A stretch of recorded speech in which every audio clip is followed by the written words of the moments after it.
साथियों, जैसा कि आप जानते हैं, भारतीय दंड संहिता के स्थान पर भारतीय न्याय संहिता 2023 आ चुकी है। कई धाराएं हटाई गई, कुछ नई धाराएं जोड़ी गई और कुछ धाराओं पर केवल नंबरिंग चेंज हुई और कुछ में मामूली परिवर्तन हुए हैं। उन्हीं धाराओं में एक धारा की चर्चा करते हैं हम, 304 ख की। भारतीय दंड संहिता की धारा 304 ख दहेज मृत्यु के संदर्भित थी। दहेज मृत्यु का मतलब कि किसी महिला की उसके विवाह के अंदर 7 वर्ष के भीतर यदि किसी असामान्य परिस्थितियों में यदि उसकी मृत्यु हो जाती थी तो उस पर जो अभियोग चलता था वह। और अब जब भारतीय दंड संहिता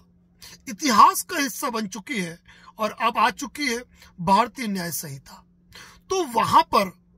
भारतीय न्याय संहिता के अंदर ये धारा बन चुकी है BNS 80, यानी कि दहेज मृत्यु से संबंधित जो भारतीय न्याय संहिता की धारा 80 है, उसके अंतर्गत ये है कि किसी महिला की मृत्यु यदि उसके विवाह से 7 वर्ष के भीतर में होती है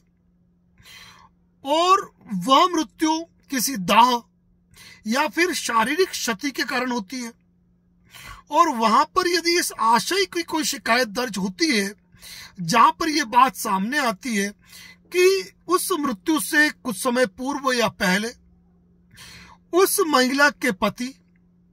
या फिर ससुरालजन द्वारा उसे दहेज को लेकर, किसी अन्य नाजायज अनुचित मांग को लेकर उसे प्रताड़ित किया था, परेशान किया था, मारपीट की थी और उस कारण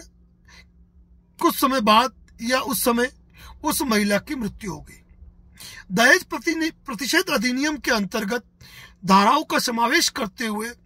ये जो धारा 80 BNS है, इसमें अभियोग चलाया जाता है और अभियोग के दौरान यदि आरोप प्रमाणित होते हैं तो ऐसी अवस्था में भारतीय न्याय संहिता की धारा 80 के अंतर्गत इस मामले में जो आरोपी है उनको ऐसी सजा जो कि 7 वर्ष से कम नहीं होगी और जो आजीवन कारावास तक हो सकती है। इसके अतिरिक्त जुर्माना अलग से इस प्रकार की सजा से दंडित किया जा सकता है। यानी कि इस जो धारा भारतीय न्याय संहिता की धारा हम 80 की बात कर ले या 304 ख की जो कि भारतीय दंड संहिता की थी, इनका उद्देश्य कुल मिलाकर ये था कि महिलाओं को जो घरेलू प्रताड़ना है, दहेज की प्रताड़ना है, उनसे मुक्ति मिल सके और दहेज मृत्यु के जो है एक्ट वो सामने नहीं आए। इसी के साथ साथियों मैं एक बात कहूंगा कि जिस तरह धारा 304 ख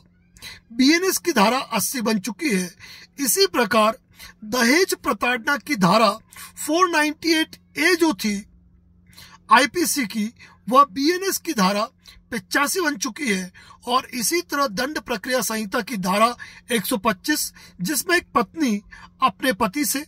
या माता पिता अपनी संतान से भरण पोषण प्राप्त करते थे, धारा 125 के अंतर्गत, तो वो दंड प्रक्रिया संहिता धारा 125 के स्थान पर भारतीय नागरिक सुरक्षा संहिता की धारा 144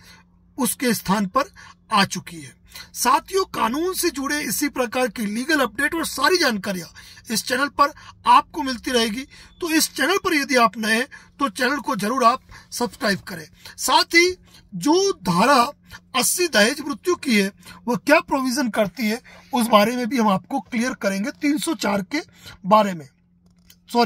धारा 80 BNS के बारे में, कि जहां किसी महिला की मृत्यु किसी दाह